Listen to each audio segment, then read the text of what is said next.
type A, push mentality and going through corporate, wanting to, quote unquote succeed, and what success, meant to me at the time. A lot of times from the outside, this all looks really, really good. And it looks like someone is moving along and advancing, but internally, evidenced by the fact that I burnt out and had to work my way through that burnout, being in hospital and having a wake-up call and having to decide, is there a different way to go about life in general, but especially my work. When I think about that version of myself and I think about this version of myself, I really feel for her, because I didn't realize. I had absolutely no sort of perspective to say that I was living in sort of like this little glass house, because I didn't see anything above that. I didn't see a different way of being. I just thought I had to push harder and work harder and kept needing to prove myself. Welcome to the Leadership Launchpad Podcast, the Legacy Edition, where conscious leaders unite to unlock their highest potential so collectively we can change the way the game is being played. Welcome to the Leadership Launchpad Podcast, changing the way this game is being played, especially with this new hot topic we are deep diving into this summer at the LLP around conscious leadership. As promised, we've got one of our favorite conscious leader guests back in studio today. This is not the first time you've heard from her, but we had such amazing, incredible feedback on her show, so we had to bring her back in as we're exploring this concept, because honestly, she is one of the first people that pops up when I think about conscious leaders that I know and love and am so in alignment with in terms of the work we're doing to change the way the game's being played through this type of consciousness training. So Sanja Ralevic is the founder and CEO at Heartvista Performance. This is absolutely a passion project and mission of hers. Sanja, welcome back to the show, girl. I want to hear all about how it feels to be back in studio talking about one of our favorite topics, consciousness.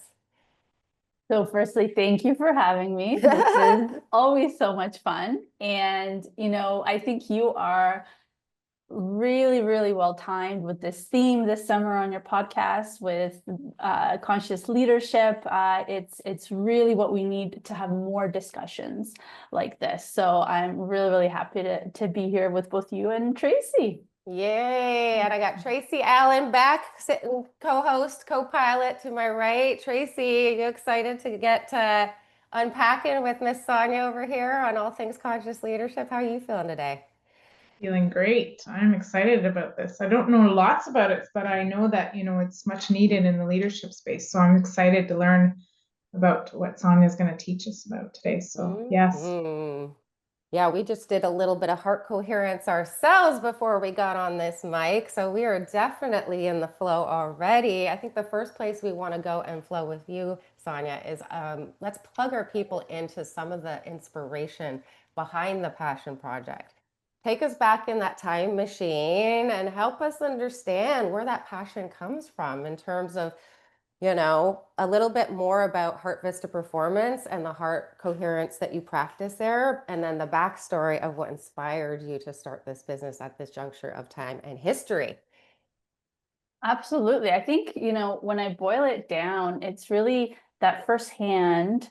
I lived through the cost of living in this really unconscious way, really just defaulting on my usual patterns and going about in that type A, push mentality and going through corporate, wanting to, quote unquote succeed, and what success, meant to me at the time. And the important thing is that a lot of times from the outside, this all looks really, really good. And it looks like someone is moving along and advancing, that they're having a good time. But internally, evidenced by the fact that I burnt out and had to work my way through that burnout, being in hospital, and having a wake-up call and having to decide, is there a different way to go about life in general, but especially my work? And it's like, when I think about that version of myself, and I think about this version of myself, I really feel for her, because I didn't realize. I had absolutely no sort of perspective to say that I was living in sort of like this, this little glass house, because I didn't see anything above that. I didn't see a different way of being. I just thought I had to push harder and work harder, and kept needing to prove myself. And so, doing this work and being able to open that perspective for other people the way you did for me when we worked together, is something that is truly, truly gratifying in the deepest sense. And there's nothing like that. And I think that why I said that this is such a great time for you to be bringing this conversation forward is that as we're moving through all of this uncertainty, all of these patterns of survival and fear that a lot of high performers are in get amplified. And I think that people, in my experience, are really reaching a breaking point in many ways and looking for alternatives. And it's not about, pushing the pause button and doing nothing, right? Because we tend to have this sort of like, either I'm just like a vegetable on the couch, or I'm going at full speed. There's a way to, exactly, there's this way to do it more sustainably. So, in a nutshell, coherence and heart intelligence, I think, is the biggest secret hidden in plain sight. And it's the leading edge of the future of business. It's a competitive advantage. So for me, it's an honor in this work that I do to bring that to leaders. And it's really what I stand for. It's what Heartvista Performance stands for. So bringing all that unconscious into the light of consciousness, right? Where we have the ability to make choice, right? And especially when it comes to the things that are affecting our performance. But let's go there next, right? Constantly tension. Either I have locked jaw, either I have constant, stomach pain, or tension in my shoulders. Like, people start to see, okay, wait, I'm in stress mode all the time, right? Because when we're in that constant survival mode, sooner or later it starts to deteriorate our body. And that's usually the warning sign for people, is when it gets somatic. And then, understanding that, I've been going at this really hard and I've had results, but it just doesn't feel as good anymore. Like, I feel really disinterested. I'm not fulfilled. These successes that I had don't really do it for me anymore, right? That normally would. And so, that usually is that gateway to want to explore something different. Presumably not every leader in the bunch listening right now has the level of consciousness that we're describing, right? So let's just talk about, first and foremost, to try to raise the consciousness in and around the impacts of continuing to lead unconsciously. This is the call we're all hearing in the studio right now, as the world has never needed conscious leaders more than it does today. But why is that? What are the actual impacts to our performance when we are leading ourselves in these upregulated states? We talked about all and then nothing, because I think that's really where we're stuck. You see all these stats on engagement, right? And how stressed out everybody is. And it's just like, but what are we doing about that? What are we doing about that systemically, practically? So let's take our folks there, just to bring up the consciousness in the arena, just in and around the actual data and evidence. I feel like this is where you thrive, and this is where your business model thrives, is that you're just as data and research backed as we are here at Team Elite. So what are some of the impacts of this that you're seeing out there in the corporate arenas you work in?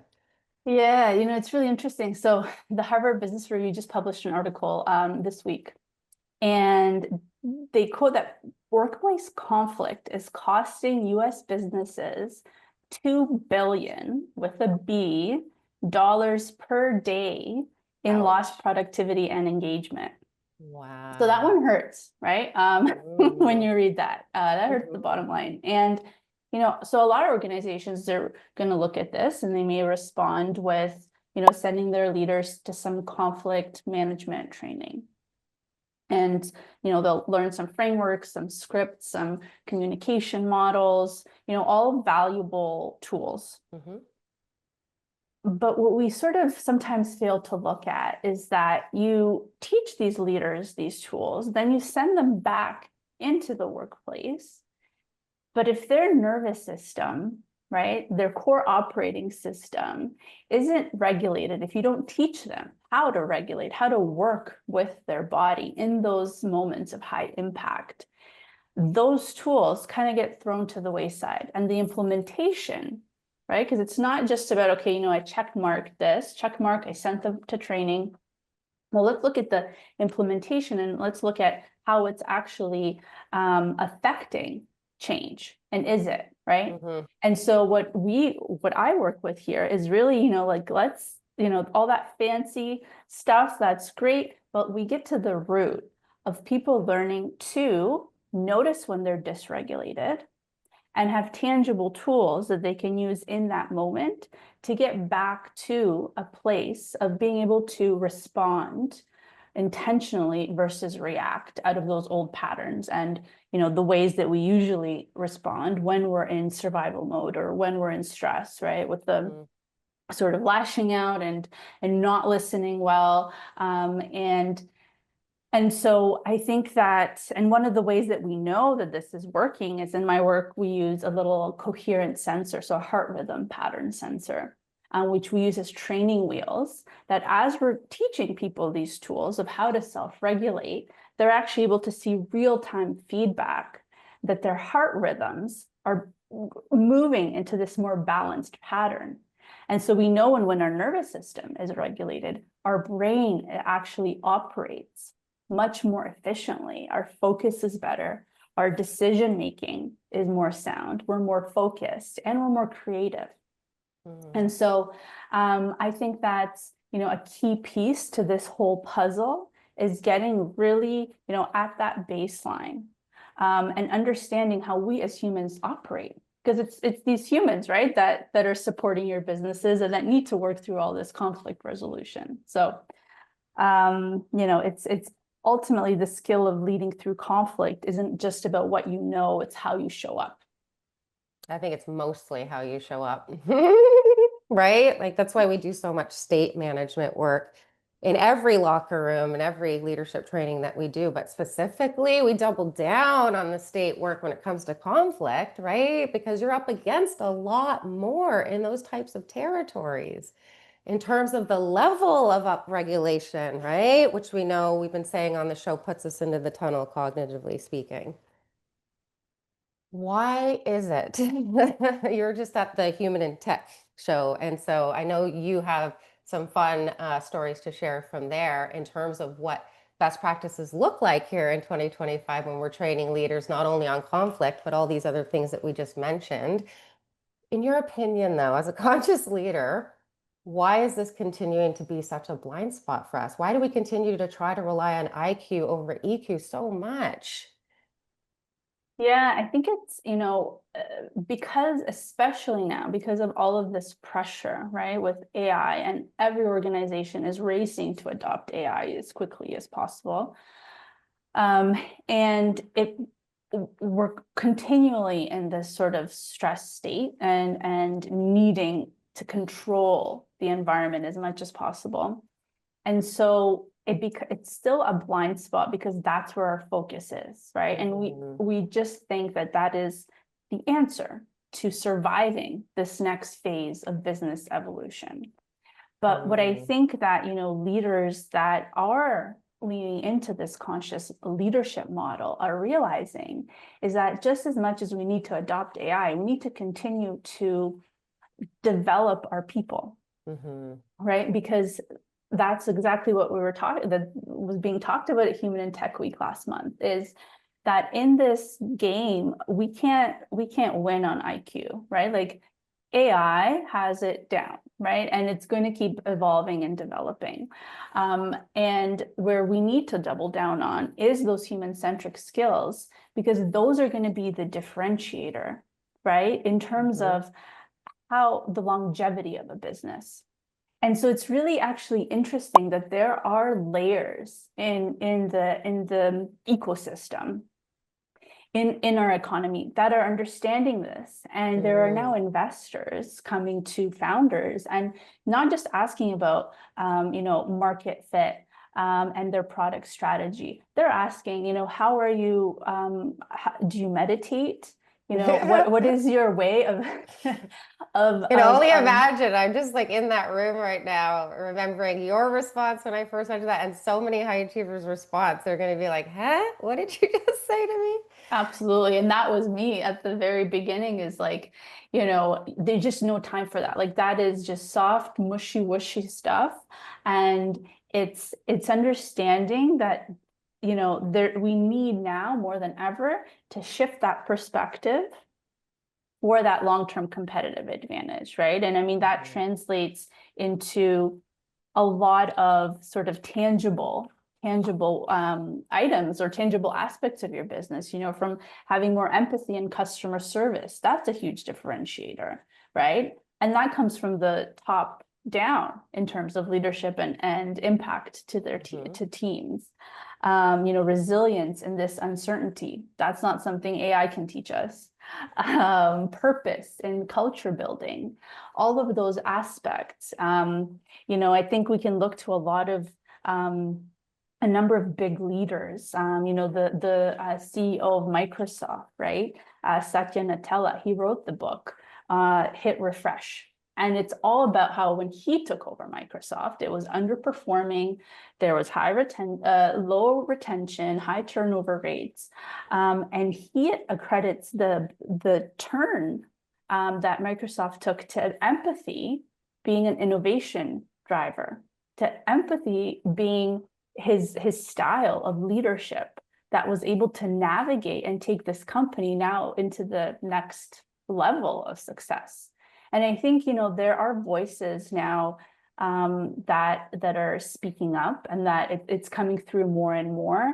And I think that it's a choice. It's a conscious choice for leaders to start to tune in and to not let that be a blind spot anymore. Because things are changing quickly, and it's really in our advantage to level up in this way. And one of the really interesting things that one of the speakers said at Human in Tech Week was, lead and build in a lasting way. We need to increase our consciousness much sooner than we need to increase our strategy play. So it's Why do you think he said that? What is he talking about there? Because I can only imagine, again, our listeners like, huh? Consciousness over strategy, But what is the magic in that? I think this is what we want to land for our folks to really understand is the competitive advantage in incredibly disruptive, uncertain times.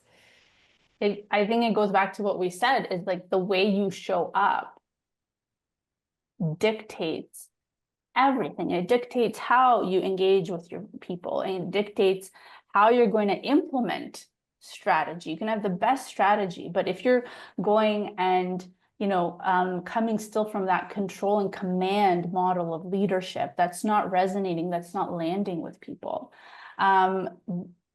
The impact, right, and the results are not going to be what you're going to have versus if you have, a deeper sense of belonging and trust in a team and in a company. And we know that. Like, this isn't, it's not one of those sort of kumbaya topics.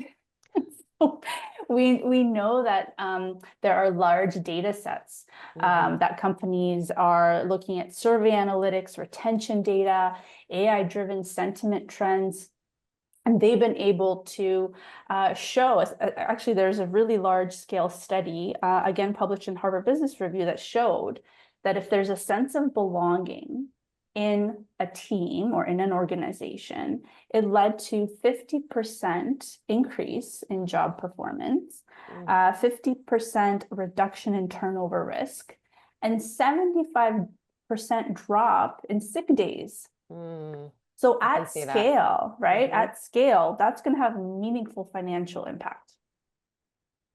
I'm dying for your perspective, Trace. Is it percolating Yeah, I'm over there? waiting to Because get in here. I know you I just, must be. yeah, yeah.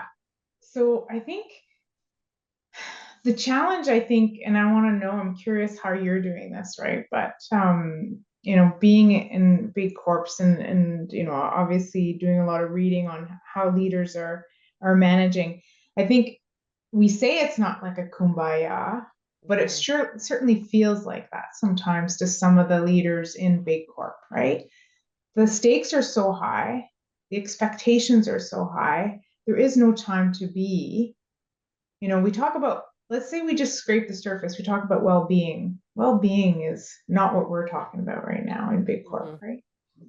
So it's just scraping the surface. And I think what you're saying is that foundationally, consciousness is the first foundation that we have before we can get to the other pieces of in leadership, right? I think that's what you're kind of alluding to, Sanja. So how are you in your business? I'm curious how you're bringing that to your leaders to convince them that this is foundational.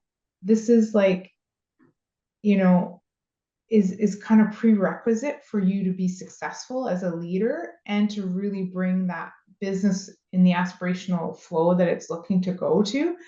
How are you convincing them of that? And what, I guess you probably, I would imagine, going with a lot of data and facts, but I could imagine that even could be difficult for some of the leaders to really kind of grasp that. So I'm curious, like, how are you getting in there to kind of convince them? This is like the ticket. Because like we all search for that in our own companies, all of us in corp, like how can we get them grounded on this strategy of the conscious leadership and conflict management you talked about, which is amazing. But again, it's like telling your child to act in this way and then you will get these results. You can do that in a very kind of calm state, but as soon as you get into high stake, all those toys, all those like things leave and you're just like surviving and you react in the way that you need to. So again, those are just surface level kind of discussions we're still having, and so this is much more deeper. And so maybe tell us a little bit how you're doing that with your leaders to get them on board and showing them the value of that. So I think, you hit the nail on the head when you said, like, there's no time for wellness. It's just not a priority because the stakes are so high and it's such a fast moving environment, no matter what industry that you're in. And we're not going to get any believers when we lead with with wellness. It's the performance piece, right? Because we are seeing, very, very high turnover rates. That's across the board. We are seeing disengagement. That's across the board. So we know that there is an issue. And when we talk about the need and when we talk about, okay, is this actually going to work? If we take it just to a very basic level, okay, every core individual's need to feel belonging, to belong to a collective, right? That's something we're wired for. That is, whether you're a stay-at-home mom or a high-level executive, that is a need that comes up no matter, when you're on the playground as a kid, it follows us through life. And it's no matter, if even in boardrooms, on Zoom calls, this comes up. And so a big problem that companies have is groupthink, right? You've heard this term before, right? Where we all just learned that, like, we nod our heads when we hear an idea from a leader or from our colleagues, just to keep the peace, and just because it's it's an easier thing to do. Exactly, it's socially safe. Yeah. And so that actually groupthink leads to a lot of issues, right? When it comes to creativity, innovation, problem solving. So stay with me here, right? We have this need as individuals to belong.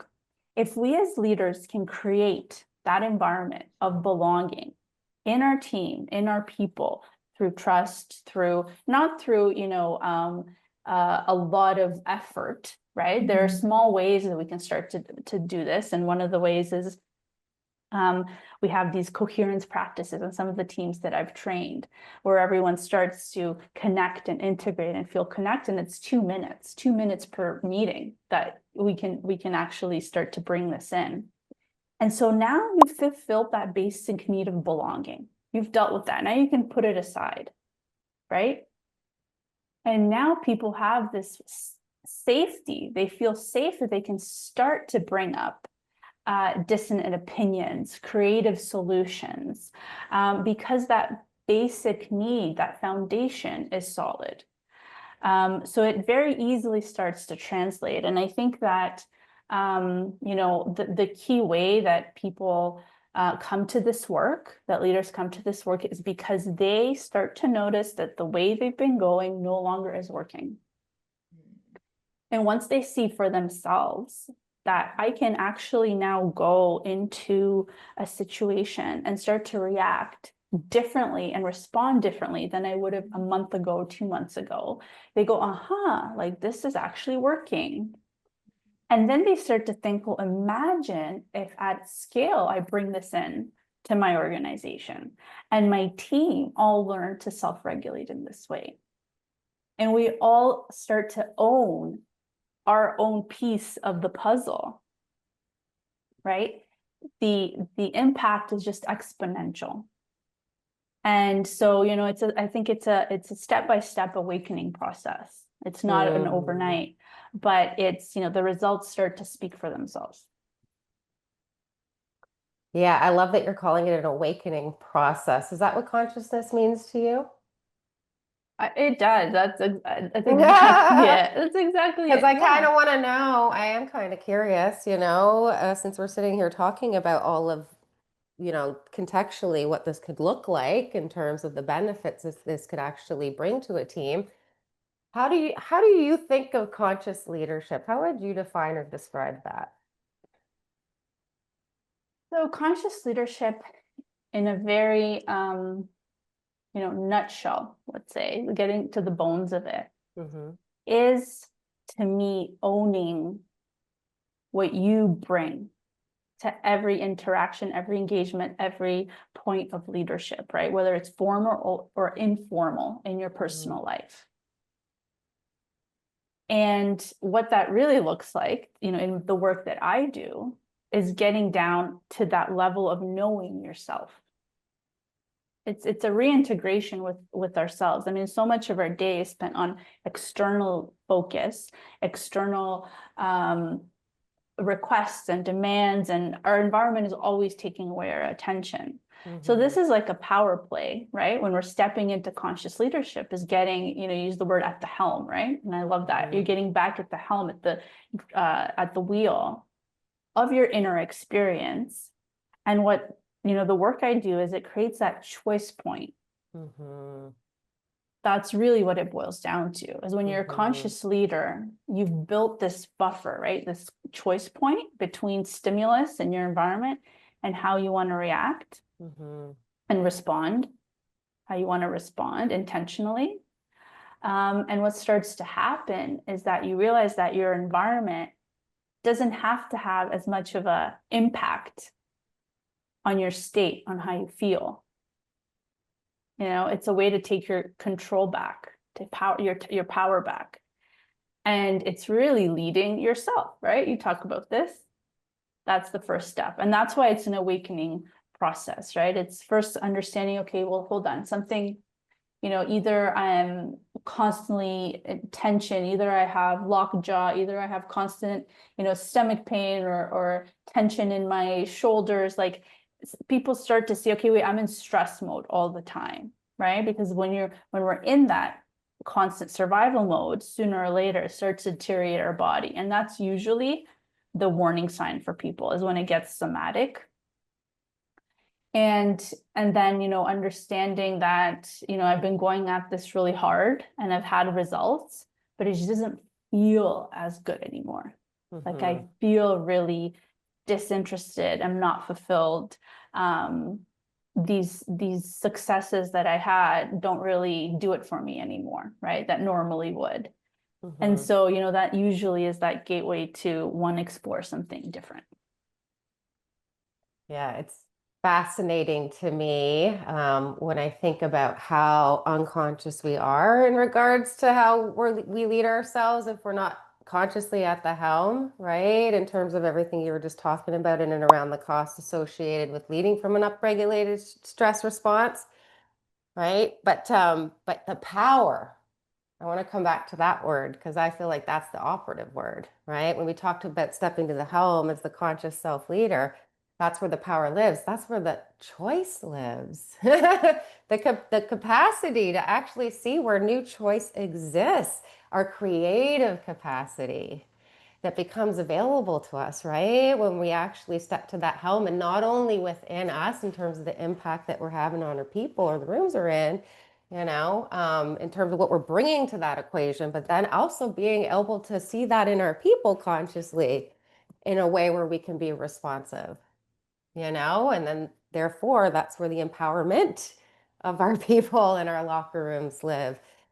Yeah, and I just think forever, I feel like we have to heal our collective consciousness around this because forever we have always made the association that this is how we should be leading ourselves as in an upregulated state, right? The human doing versus the human being. So that is still why we go there so much in our autopilot and why we trust that so unconsciously. But I think as we can see today, right, based on everything we know is coming down this pipeline with AI, we just spoke a little bit about that, but not only that, the future generations that just simply won't respond to us if we show up in an upregulated state. We're all moms here. We know we can't lead our kids that way. But how are we going to do that if we're not in our power, present and available to where the new choices live? And so that we can actually lean into our human being capacity, which as it turns out is not to do. AI is coming to figure that out.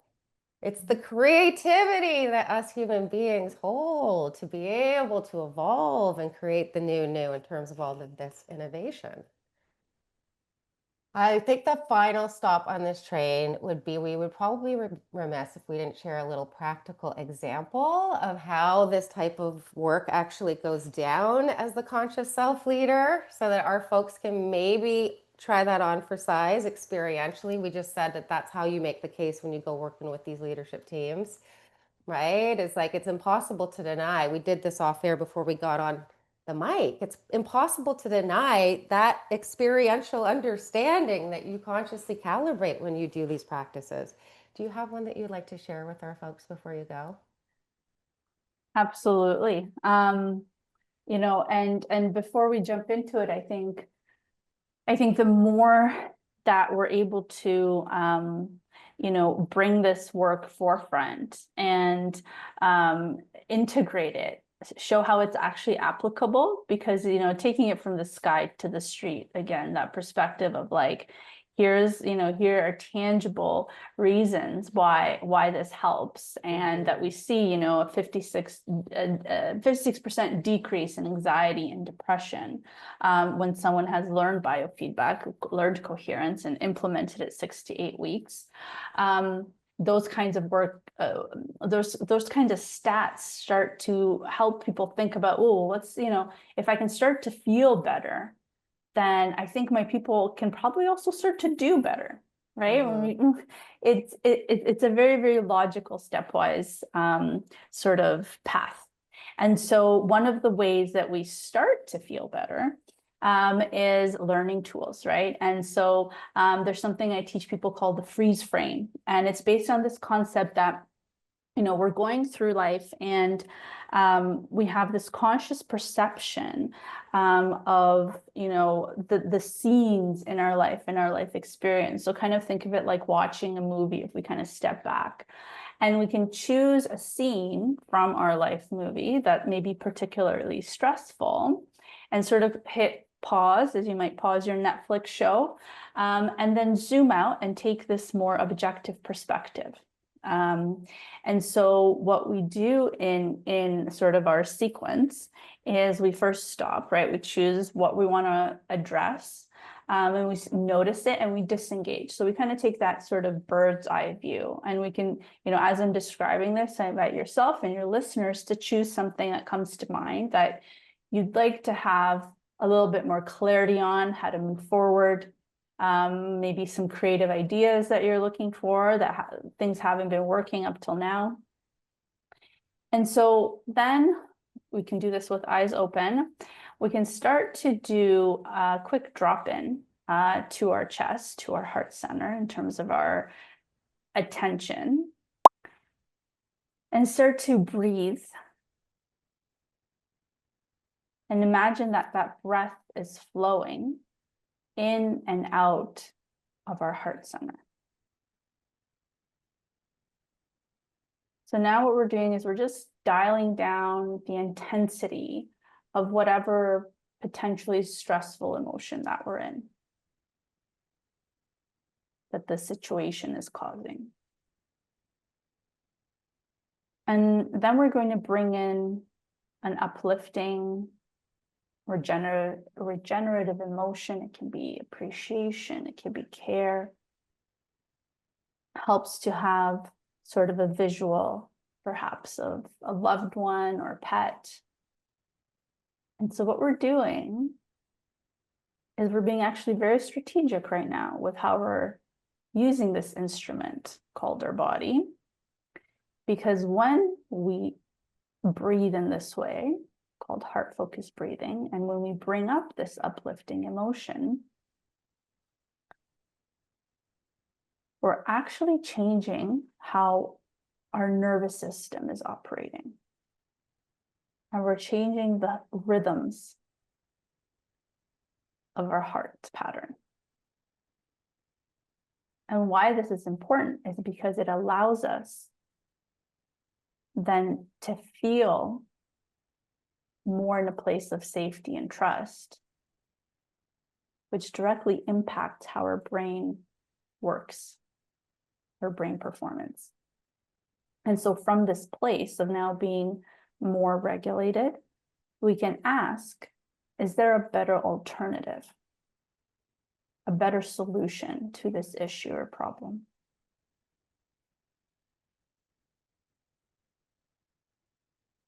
And keep maintaining our focus right there in the heart center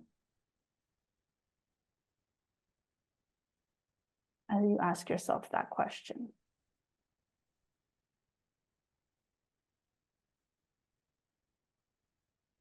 And normally we would take a few more minutes to really let ourselves be in this place of resource. We're in this very resource-heavy sweet spot where our brain can feel safe to ideate and focus and problem solve. And just note if there's any change in perspective, any ideas that come to mind.